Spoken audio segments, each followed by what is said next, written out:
Saya kembali sedikit ke Bang Jamin. Bang Jamin, kalau kita hubungkan dengan akan berjalannya sidang hari ini tampaknya sambil kita ngobrol di layar Kompas TV sudah tiba.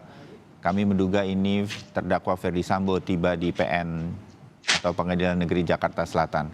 Nah, Bang Jamin, kalau saya menyebutnya apa nih? Terdakwa Ferdy Sambo mengatur segala sesuatu berkaitan dengan, kita sebut makanya kasus sidangnya pun disebutnya sidang pembunuhan berencana terhadap Brigadir Joshua, sudah tidak terbantahkan dari banyaknya kesaksian dan lain-lain.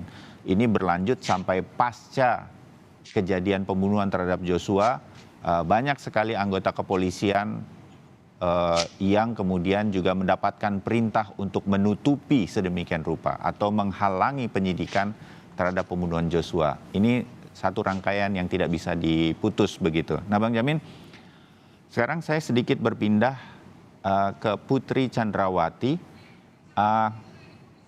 Apakah Majelis Hakim dan juga Jaksa Penuntut Umum nanti akan mengulik sedemikian rupa? Apakah Putri Chandrawati juga terlibat dalam perencanaan ini? Atau kalaupun tidak terlibat, mengetahui begitu. Nah, kalau mengetahui saja, apa implikasinya secara hukum atau pasal pidananya sedemikian rupa? Bang Jamin. Ya, makasih Mas Bayu. Jadi apa yang terkait dengan FS, Ya. justru kita sudah mengetahui dia sudah melakukan banyak hal ya, dan mengorbankan banyak hal, bahkan anak buahnya sendiri merasa kok kami dikorbankan ya, begitu, itu sudah dipercaya, minta maaf. Ya, Lalu dan lebih dari itu dia sudah mengakui sendiri ya, begitu kan Bang Jamin? Ya, dia sudah mengakui kalau dia sudah melibatkan anak buah dan dia minta maaf, mereka tidak bersalah menurut perhitungan dari FS. Berarti memang sudah nyata dan dalam persidangan sudah disampaikan kan itu.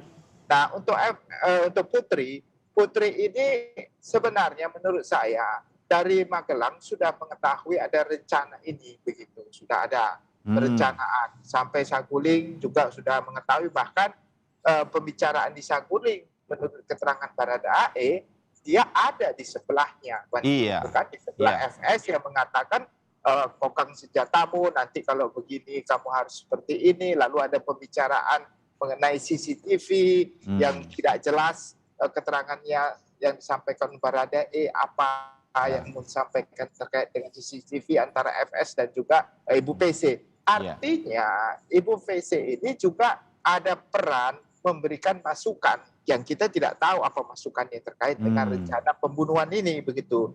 Bukan hanya sekedar mengetahui tetapi tidak berusaha untuk mencegah terjadinya suatu tindak pidana tersebut.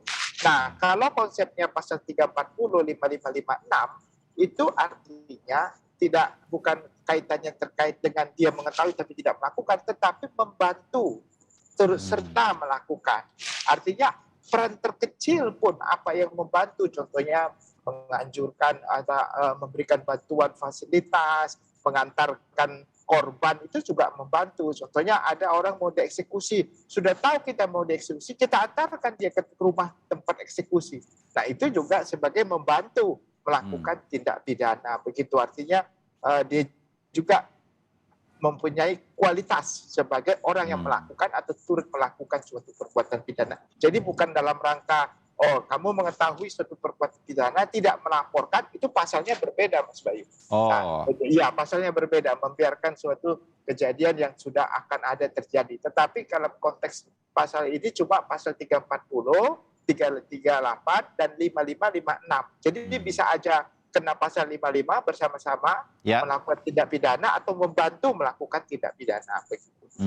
Oke. Bung Mansur, Anda melihat bahwa fakta-fakta juga sebenarnya cukup terang benderang, terutama dari kesaksian Baradae atau Eliezer yang berkata waktu diperintahkan ini itu oleh Ferdy Sambo menjelang ke TKP itu Ibu PC ada. Waktu mereka dibagikan uang, diganti handphonenya pasca kejadian, beberapa hari pasca kejadian, Ibu PC pun ada. Nah, semacam ini Sebutlah saya ingin tahu dari versi pihak keluarga begitu, diharapkan juga ikut terbongkar, terlihat, terkuak sedemikian rupa, walaupun seperti beberapa saksi yang lain terutama Ricky Rizal, Ibu PC termasuk salah satu yang konsisten tetap pada skenario, kita menyebutnya begitu, di dalam persidangan. Anda melihatnya seperti itu juga, tim pengacara, Bung Mansur? Ya, Mas Bayu, Ya. agak terputus-putus sinyalnya, mohon izin. Tentunya dalam hal ini semua terdakwa sebetulnya mengetahui, namun sangat sulit sekali untuk mereka berkata jujur. Karena itu tadi saya katakan bahwa ada sebuah kesetiaan, ada sebuah rasa takut terhadap sang jenderal, kan seperti itu. Walaupun kita ketahui bahwa sang jenderal ini sudah dipecat dari kesatuannya. Namun kekuasaan beliau tidak bisa kita pungkiri sangat luar biasa. Lalu secara bersama-sama para oknum, saya bilang para oknum polisi ini adalah orang-orang yang mengetahui hukum, tahu tentang hukum, tahu tentang kode etik, namun tidak peduli tentang hukum itu sendiri dan tidak peduli tentang kode etik. Kita ketahui ada Willen and Wetten. Mereka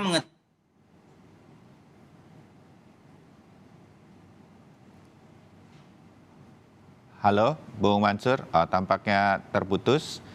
Sebentar lagi kita akan coba lagi. Kami sampaikan lagi gambar yang sekarang sedang kami hadirkan. Beberapa menit yang lalu terdakwa Ferdy Sambo sudah hadir di PN Jaksel. Sebelumnya beberapa waktu lebih dulu Putri Chandrawati juga sudah hadir. Dan kami meyakini sekarang dua terdakwa yang akan menjalani sidang lanjutan hari ini sudah berada di ruang transit. Kami masih akan menunggu dan melakukan kontak langsung dengan jurnalis Kompas TV untuk mengetahui siapa saja para saksi yang akan dihadapkan atau didengarkan di sidang lanjutan kali ini.